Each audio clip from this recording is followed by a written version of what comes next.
নমস্কার, আপনারা দেখছেন জেলা বার্তা। আপনাদের সঙ্গে আমি শান্তিপ্রিয়া। লোকসভা নির্বাচনের আগে আবার বোমাতঙ্ক, বোমা বিস্ফোরণে গুরুতর জখম এক ব্যক্তি। বুধবার মাঠে গরু বাঁধতে গিয়ে কলা বাগানে মজুত রাখা বোম ফেটে আহত হলো এক ব্যক্তি। ঘটনা কল্যাণী থানার অন্তর্গত গয়েশপুর পৌরসভার 14 নম্বর ওয়ার্ডের আনন্দপুরের।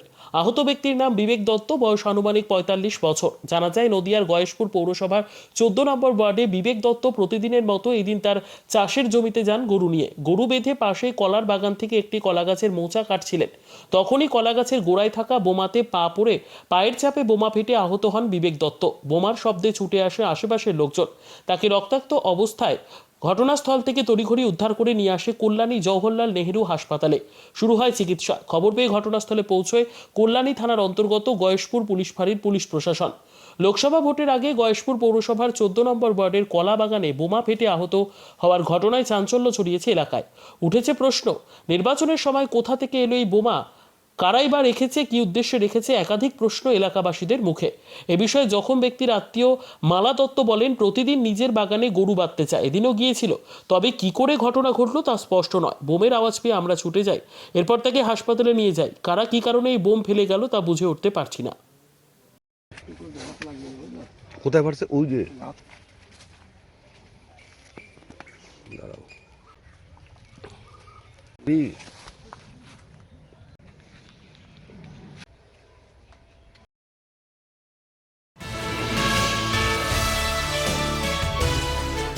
নদিয়ার কৃষ্ণনগর থেকে আমগাটা নতুন রেললাইন তৈরির কারণে রেল কর্তৃপক্ষের তরফে বন্ধ করে দেওয়া হয়েছে যাতায়াতের প্রধান রাস্তা।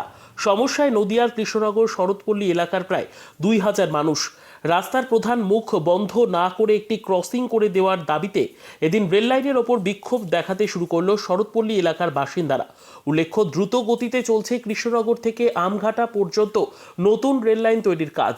সেই কারণেই রেল কর্তৃপক্ষের তরফে গার্ডওয়াল দিয়ে বন্ধ করা হয়েছে বিভিন্ন রাস্তার মুখ। শরৎপল্লী এলাকার মানুষের একমাত্র যাতায়াতের রাস্তা আমঘাটা রোড। এখান থেকে প্রায় হাজার হাজার মানুষ প্রতিদিন যাতায়াত করে। শুধু তাই নয়, হাসপাতাল থেকে শুরু করে কলেজের ছাত্রছাত্রী যাতায়াতের একমাত্র রাস্তা ওটি। তারা যদি নবদ্বীপ রোডে না উঠতে পারে তাহলে সমস্যায় পড়বে আগামী দিনে। বিক্ষোভকারীদের দাবি, রেল কর্তৃপক্ষের তরফে একটি সার্ভিস রোড তৈরি করলো, তা এখনও সম্পূর্ণ করতে পারেনি। শুধু তাই নয়, রেল লাইনের পাশে যে ড্রেন তৈরির কাজ শুরু হয়েছিল সেটাও এখনও অসমাপ্ত হয়ে রয়েছে। তার আগে এই গার্ডওয়াল দিয়ে রাস্তা বন্ধ করে দেওয়ায় সমস্যায় পড়েছেন তারা। শরৎপল্লী বাসিন্দাদের অভিযোগ, অবিলম্বে সার্ভিস রোডের কাজ সম্পন্ন করে একটি ক্রসিং করে দিতে হবে, যাতে তারা ঠিকভাবে চলাচল করতে পারে।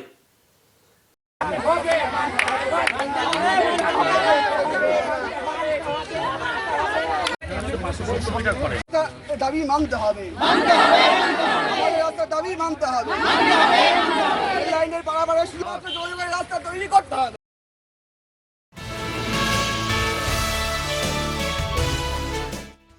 আবারও ভোট বয়কটের পোস্টার মেমারিতে। ব্রিজ ও রাস্তার দাবিতে এবারে ভোট বয়কটের সিদ্ধান্তেই অনড় দিলালপুর গ্রামের মানুষ। মেমারি 1 নম্বর ব্লকের বাগিলা গ্রাম পঞ্চায়েতের দিলালপুর গ্রামের বিভিন্ন জায়গায় দেখা গেল রাস্তা ও ব্রিজের দাবিতে ভোট বয়কটের পোস্টার। বর্তমানে বাগিলা গ্রাম পঞ্চায়েতের দিলালপুর গ্রাম ও মেমারি পৌরসভার যোগাযোগের মাধ্যম ডিভিসি খালের ওপর একটি সংকীর্ণ কাঠের ব্রিজ এবং বর্তমানে কাঠের সেতুটির যা অবস্থা তা বলা যেতেই পারে এ এক ঝুলন্ত মরণফাঁদ।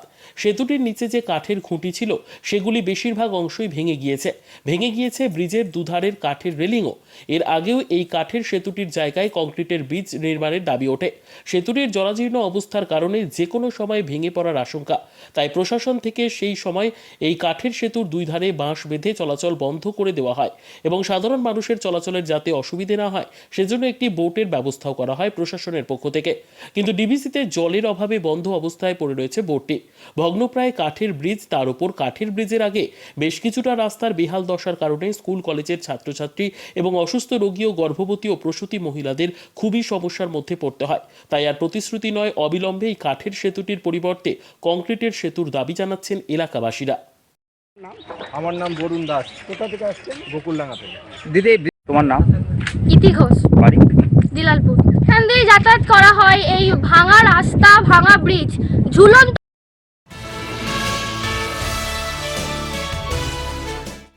ইতিমধ্যেই ভোটের দামামা বেজে গিয়েছে। শাসক দল থেকে বিরোধী দল সকলেই মিটিং মিছিল প্রচারে ব্যস্ত। কিছুদিন আগে মুখ্যমন্ত্রী মমতা বন্দ্যোপাধ্যায় এবং অভিষেক বন্দ্যোপাধ্যায়ের নেতৃত্বে ব্রিগেড সমাবেশের ডাক দেওয়া হয়েছিল, যার নাম দেওয়া হয়েছিল জনগণ। আর সেদিনই তৃণমূলের পক্ষ থেকে 42টি আসনের প্রার্থী ঘোষণা করা হয়। তার পরের দিন থেকেই শুরু হয়েছে প্রচার পর্ব। আমরা সকলেই জানি বীরভূমে কেষ্টর খেলা চলে, কিন্তু সেই কেষ্টই এখন তিহার জেলে। তাহলে সেখানকার ভোট প্রচার হবে কি করে? প্রশ্ন তো সকলের মধ্যে। কিন্তু হ্যাঁ, এবার তৃণমূল কংগ্রেসের পক্ষ থেকে বীরভূম লোকসভা কেন্দ্রের শতাব্দী রায়কে প্রার্থী করা হলো।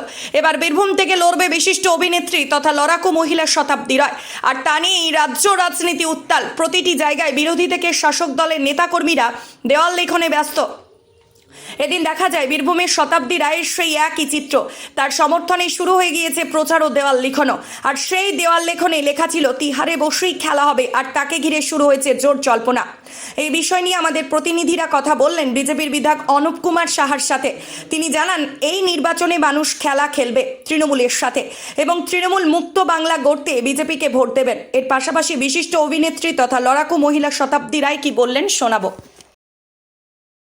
শোনো, প্রথমত দেয়াল লিখন যেটা হয় সেটা প্রত্যেকে কোনো আলাদা করে সিলেবাস বা কোনো লেখা থাকে না।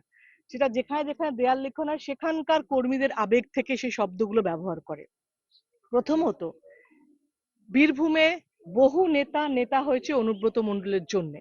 সুতরাং তারা যদি সেই নেতার কাছে কৃতজ্ঞ থাকে, সেই কৃতজ্ঞতা বোধ থেকে যদি ওরা দেওয়াল লিখন লেখে, এর মধ্যে কোনো অপরাধ নেই। দ্বিতীয়ত, সারা ভারতবর্ষে বিজেপি যদি ইডি সিবিআই কে দিয়ে ভোট করাতে, ভয় দেখিয়ে ভোট করাতে পারে, যদি আমাদের কর্মীরা কেউ লেখে খেলা হবে, তার মধ্যে কোনো অন্যায় নেই, সেটা ঠিকই আছে। নিয়ে নিচ্ছে একটি ছোট্ট বিরতি। ফিরে আসছি বিরতির পর। সঙ্গে থাকুন ভয়ের সঙ্গে নির্ভয়ে। সিউড়িতে অত্যাধুনিক চিকিৎসা পরিষেবা নিয়ে এলো সৃজন পলিক্লিনিক। ওষুধের দোকান সহ অত্যাধুনিক মানের প্যাথোল্যাব, কম্পিউটার তথা অত্যাধুনিক মেশিনে রক্ত, মল, মূত্র ও থাইরয়েড পরীক্ষার সঙ্গে এখানে রয়েছে বিশিষ্ট চিকিৎসকদের বসার চেম্বার। রোগীদের স্বাচ্ছন্দ্যের কথা ভেবে সম্পূর্ণরূপে এসি নিয়ন্ত্রিত সৃজন পলিক্লিনিকে রয়েছে বসার সুবন্দোবস্ত, বিশুদ্ধ পানীয় জল ও টয়লেটের ব্যবস্থা। এখানে বসছেন সিউড়ি সদর হাসপাতালের বিশেষজ্ঞ চিকিৎসক সহ অন্যান্য শহর ও হাসপাতালের বিশিষ্ট চিকিৎসকরা। সৃজন পলিক্লিনিক ও প্যাথোল্যাব, সিউড়ি, বীরভূম। সিউড়ি সদর হাসপাতালের পাশে ফাঁড়ি ঘরের উল্টো দিকে। Mobile number 8373071019, 9474437713, 9434326822। ফিরে এলাম বিরতির পর। মুখ্যমন্ত্রী মমতা বন্দ্যোপাধ্যায়কে নিয়ে অসংসদীয় মন্তব্যের জন্য দুঃখ প্রকাশ করলেন বিজেপি নেতা দিলীপ ঘোষ। বুধবার প্রাতঃভ্রমণে বের হন বর্ধমান দুর্গাপুর লোকসভা কেন্দ্রের বিজেপি প্রার্থী দিলীপ ঘোষ। সেখানে তিনি বলেন, আমার বক্তব্য নিয়ে বিতর্ক প্রথমবার নয়। যে বনিতা করে, অন্যায় করে, তার সামনে বলি।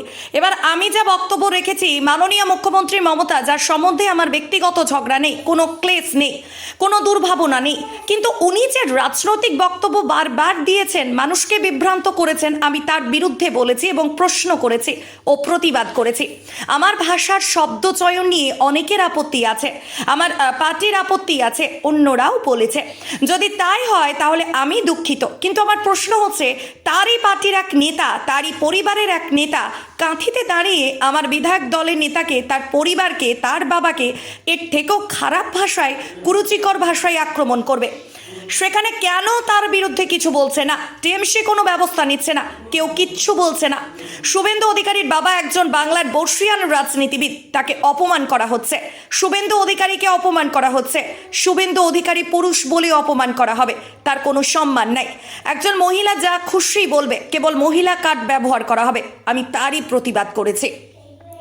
বুধবার বর্ধমানে টাউন হলের মাঠে বেশ কয়েকজন দলীয় কর্মীদের সঙ্গে নিয়ে দিলীপ ঘোষ হাঁটেন। সাধারণ মানুষের সঙ্গে কথা বলেন তিনি। তারপর তিনি চায়ে পে চর্চায় অংশ নেন। তিনি জেতার বিষয়ে চরম আশাবাদী। তিনি বলেন, হাওয়া ঘুরছে, এতেই বোঝা যাচ্ছে ভোটের ফল কি হবে। আমার বক্তব্য নিয়ে বিতর্ক প্রথমবার নয়, কারণ আমি যে ভনিতা করে, অন্যায় করে, তার সামনে বলি। এবারে আমি যে বক্তব্য রেখেছি, মাননীয় মুখ্যমন্ত্রী, যার সঙ্গে আমার কোনো ব্যক্তিগত ঝগড়া নেই, যার সম্বন্ধে আমার মনে কোনো ক্লেশ নেই, ক্লেদ নেই, কোনো দুর্ভাবনাও নেই, উনি যে রাজনৈতিক বক্তব্য বারবার দিয়েছেন লোককে আর বিভ্রান্ত করার জন্য, আমি তার প্রতিবাদ করে প্রশ্ন করেছি। প্রশ্ন হচ্ছে, আমার ভাষা শব্দ প্রয়োগ নিয়ে বহু লোকের আপত্তি আছে, আমার পার্টিও বলেছে, অন্যরাও বলেছে যে অসংসদীয়। যদি তাই হয় আমি তার জন্য দুঃখিত, কিন্তু আমি সঙ্গে সঙ্গে প্রশ্ন করব, তারই পার্টির এক নেতা, তারই পরিবারের এক নেতা, সে কাঁথিতে দাঁড়িয়ে গিয়ে আমার বিধায়ক দলের নেতার নামে, তার বাবার নামে এর চেয়েও খারাপ খারাপ শব্দ বেরোলো, গালাগালি দেবে। কেন আমার বিধায়ক দলের নেতার কি মান সম্মান নেই? তার বাপ তুলে কথা বলবে? তার বাবা বাংলার একজন বরিষ্ঠ রাজনীতিবিদ, এখনও জীবিত আছেন, তার মান সম্মান নেই? যাদের সুবিধারা নিয়েছেন তাকে নিয়ে যা বলবে, তখন তো ওই টিএমসি কেউ প্রতিবাদ করে না। কেন তাকে করা হয় না, পার্টি থেকে স্টেটমেন্ট দেওয়া হয় না কেন? সেজন্য রাজনৈতিক বক্তব্য আমি রেখেছি। আর দ্বিতীয় কথা হচ্ছে, এই ধরনের যারা শুরু করেছে,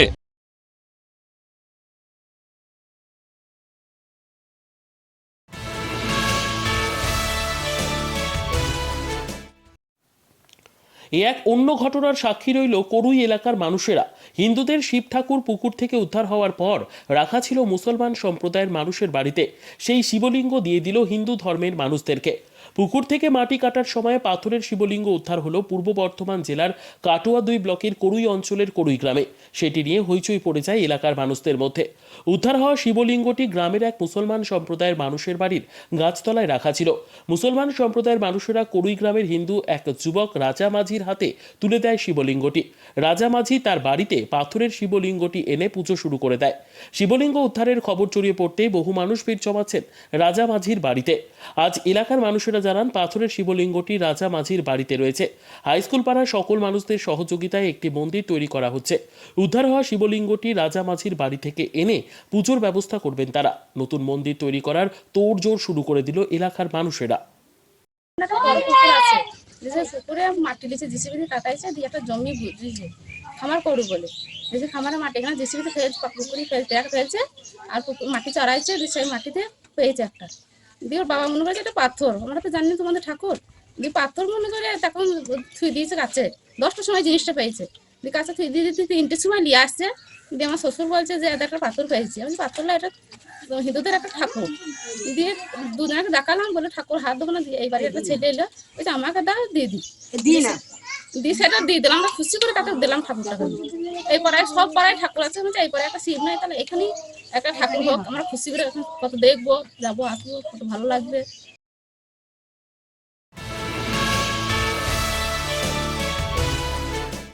ভোটের ঢাকে কাঠি পড়ার সঙ্গে সঙ্গে শুরু হয়ে গেল রাজনৈতিক হিংসা। ইতিমধ্যে দক্ষিণ 24 পরগনার মথুরাপুর লোকসভার কৃষ্ণচন্দ্রপুর গ্রাম পঞ্চায়েতের অন্ধমণিতলায় এলাকায় তৃণমূল সমর্থকেরা বিজেপি সমর্থককে মারধর করে বলে অভিযোগ। অন্যদিকে তৃণমূলের দাবি তাদের 3 জন অল্প বিস্তর আহত হয়, তবে বিজেপি এক সমর্থকের অবস্থা আশঙ্কাজনক। প্রথমে মথুরাপুর হাসপাতাল, তারপর ডায়মন্ড হারবার, তারপর সেখান থেকে অবস্থার অবনতি হলে পিজিতে স্থানান্তরিত করা হয়।